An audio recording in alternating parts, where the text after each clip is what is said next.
Kæru vinir, ég hef lengi verið gagnrýndur fyrir það að halda of langar ræður. Þessari gagnrýni hef ég alltaf verið hjartanlega ósammála og þar sem þetta er mín allra síðasta ræða á vettvangi golfsambandsins þá ætla ég að hunsa þessa gagnrýni og halda uppteknum hætti og tala eins lengi og mér sýnist. Ég er að hætta og ég hef engu sérstöku að tapa. Nei, að öllu gamni slepptu að þá langar mig hins vegar að segja nokkur orð, þar sem ég er að yfirgefa sviðið fyrir fullt og allt. Ég var mjög ungur þegar ég hálfpartinn dróst inn í golfhreyfinguna á Íslandi, eitt leiddi af öðru og smátt varð ég ástfangin af þessari hreyfingu. Ég ákvað því snemma að helga nánast öllum mínum frítíma þessari yndislegu íþrótt sem við þekkjum svo vel. Ég þyki þrjóskur og reyni yfirleitt að sannfæra aðra það að mínar hugmyndir séu frambærilegar og verðskuldi það að lenda ofan á í rökræðum. En þó að það hafi alltaf verið tekist hraustlega á stjórnarfundum að þá hefur það alltaf verið með málefnalegum hætti. Og sem betur fer að þá hefur alltaf verið mikil samstaða endanlegar ákvarðanir stjórnar GSÍ og stuðningurinn sem ég hef fengið þar hefur verið ómetanlegur. Og í raun og veru höfum við öll haft stuðning af hvert öðru. Að sjálfsögðu hafa ekkert allar ákvarðanir reynst réttar og sumar hafa verið umdeildar. Ég hef því rekið mig á mörg horn í gegnum tíðina en ég hef hins vegar lært afskaplega mikið af því. En maður má aldrei vera hræddur við að taka ákvörðun. Og svo lengi sem ákvörðunin er tekin með við þær forsendur sem maður hefur á réttum tíma þá þarf að taka ákvörðun. Versti kosturinn er alltaf að taka enga ákvörðun, þótt að það sé þægilegasti kosturinn. Láta einfallega aðra að ákveða. En til þess eru stjórnir fjöldahreyfinga ekki kostnar. Með 20.000 sérfræðinga innanborðs í hreyfingunni að þá getur verið erfitt að halda settri stefnu og víkja ekki út af þeirri braut sem mörkuð hefur verið. En það mikilvægasta hefur mér þó alltaf fundist að fá samstöðu innan hreyfingarinnar fyrir stærstu breytingunum. Útgáfa á tímaritinu okkar Golf á Íslandi, fjárfesting í nýju hugbúnaðarkerfi, Golfbox, stefnumótun golfsambandsins og barátta okkar við stjórnvöld á tímum COVID vegna alls konar takmarkana á íþróttastarfi eru kannski ágætis dæmi þetta. Það að involvera flesta í ákvörðunarferlið og leyfa þeim þannig að eiga hlutdeild í ákvörðunni og jafnframt gera þau ábyrg fyrir niðurstöðunni skiptir sköpum í svona stórri fjöldahreyfingu. Og ég get sagt það með sanni að samvinnan sem við hjá golfsambandinu höfum átt við ykkur, fulltrúa golfklúbbana á Íslandi, hún hefur verið frábær. Og blessunarlega hefur okkur tekist í sameiningu að hitta á réttar ákvarðanir í öllum meginatriðum og íþróttin hefur fengið að vaxa stöðugt undanfarin ár. Og í dag er íþróttin á sínum allra besta stað. Og hvort sem það hefur hæfi eða ekki, svona í ljósi þess að ég er að láta að störfum, þá ætla ég að leyfa mér að biðla til ykkar að hafa nokkur atriði að leiðarljósi í ykkar störfum í framtíðinni. Í fyrsta lagi að þá vil ég hvetja ykkur til þess að hugsa vel sjálfboðaliðana.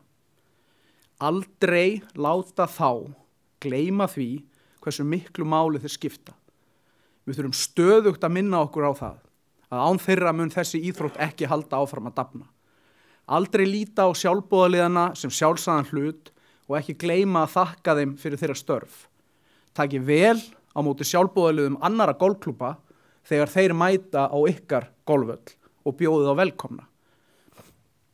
Leikkortin er það bil það eina sem við getum verðlaunað þessa sjálfboðaliða með og að mínu viti væri algjört glapræði í framtíðin að svipta sjálfboðaliðana þessum einu verðlaunum sínum.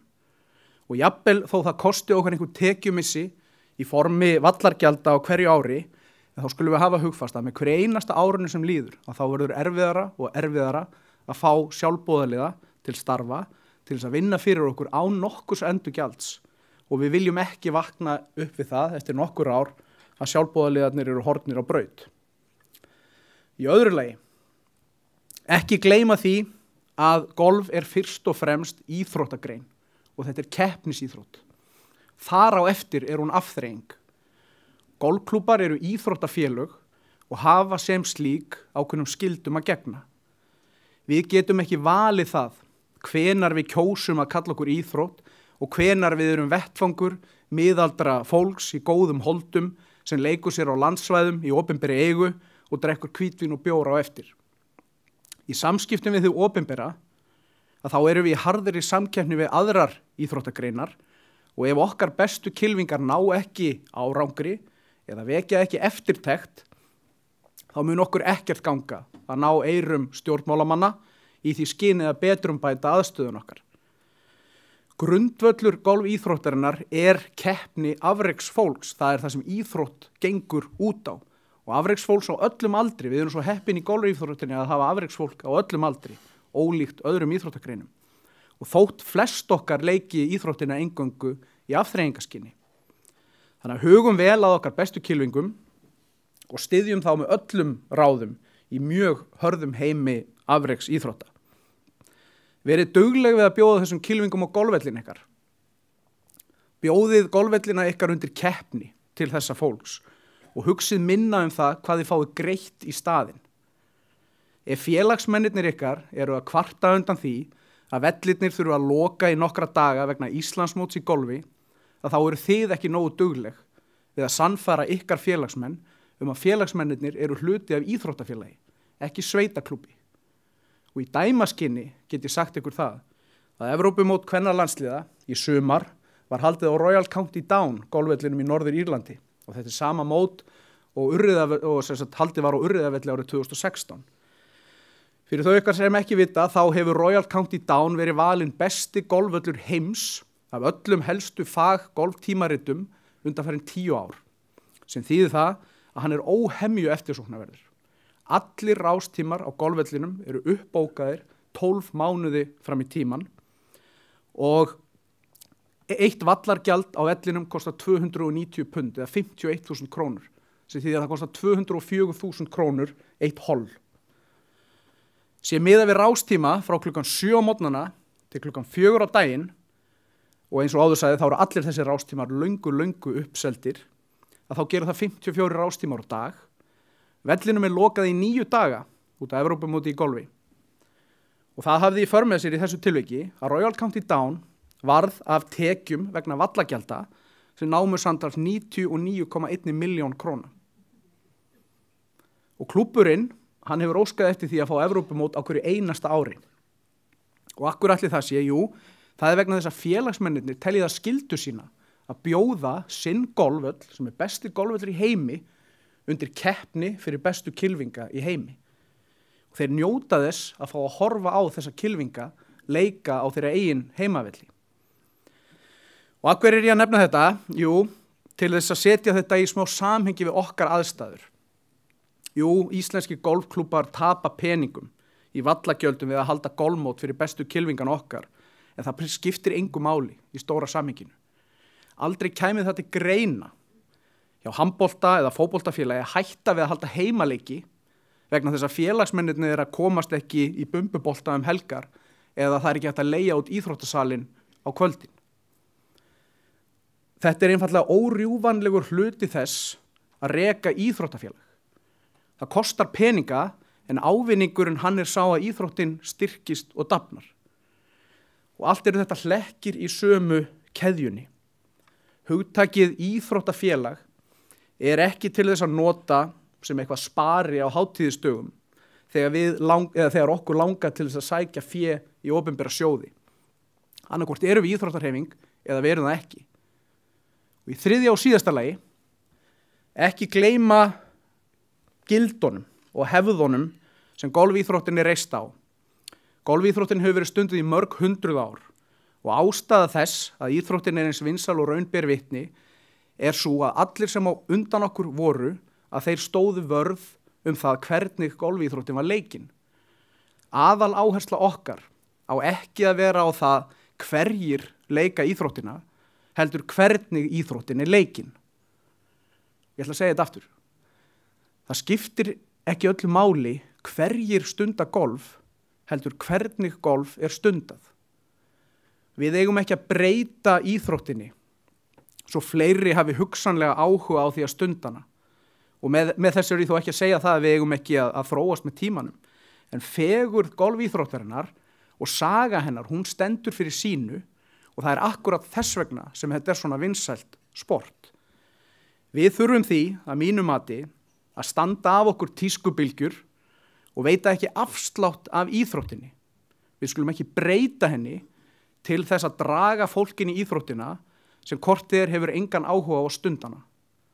Við eigum ekki að eltast við nýja iðkendur einungis til þess að fjölga iðkendum. Fjöldi iðkenda á ekki að vera markmið í sjálfu sér, heldur íþróttin sjálf og iðkendurnir koma í kjölfarið. Þetta vildi ég segja og ég bið ykkur að afsaka þetta íhaldsrant í mér, en mér finnst þetta að vera algjört grundvallaratriði og mikilvægt leiðarljós í allri ákvarðanatöku í framtíðinni. Auðvitað hef ég enga ástæðu til þess að ætla það að golfhreyfingin hafi þetta ekki hugfast í framtíðinni, en mér finnst alltaf hollt að minnast á það. Og ég veit að ég að skilja golfsambandið eftir í frábærum höndum og leið og ég óska nýkjörnum forseta og stjórn til hamingju með kjörið, þá óska ég þeim velfarnaðar í sínum störfum. Það hafi verið algjör forréttindi að fá að sinna öllum þeim störfum sem mér hafa verið falin, bæði hér á landi og erlendis undanfarin ár, og hafa verið valin til þess að leiða golfhreyfinguna í allan þennan tíma.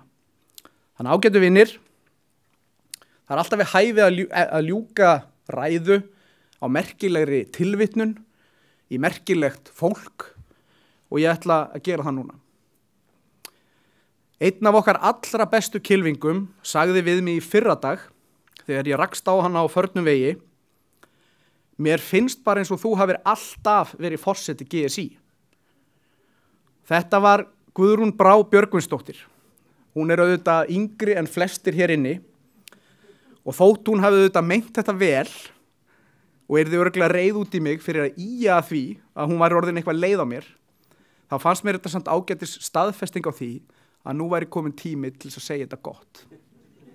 Þannig að með þessum orðum Guðrúnar að þá ætla ég núna að gefa nýkjörnum forseta orðið. Þú mátt koma í millitíðinni.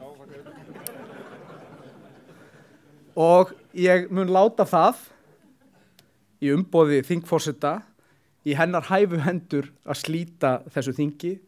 Takk fyrir mig.